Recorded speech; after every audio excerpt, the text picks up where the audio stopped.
নমস্কাৰ। আজি আপোনালোকক দুখৰ মাজতে এই ফুলপাহ দেখুৱাই আনন্দ দিব বিচাৰোঁ।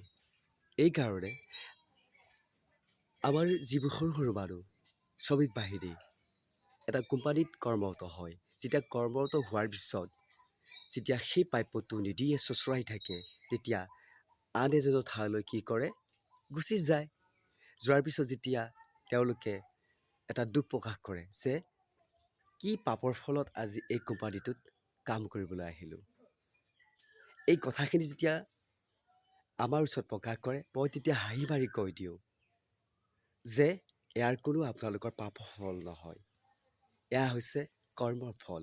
হয়তো পূৰ্বজন্মত আপুনিও এজন চাগে মালিক আছিলে বা ঠিকাদাৰ আছিলে, যাৰ ফলত আজি আপুনি এই ঋণ পৰিশোধ কৰিবলৈ এই কোম্পানীটোত কাম কৰিছে, হয়নে নহয়? এনেদৰে যেতিয়া হাঁহি মাৰি কয় তুমি খালি হাঁহি মাৰিয়ে কথাষাৰ কৈ থাকিবা,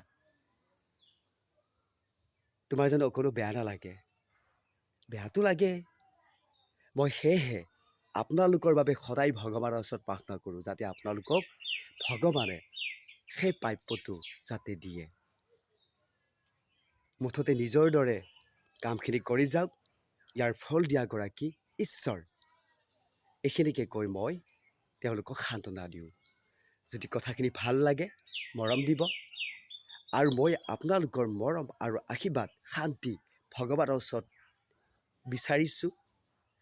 তাৰেই কামনাৰে আজি এই ভিডিঅ'ৰ পৰা বিদায় ল'লোঁ। ধন্যবাদ।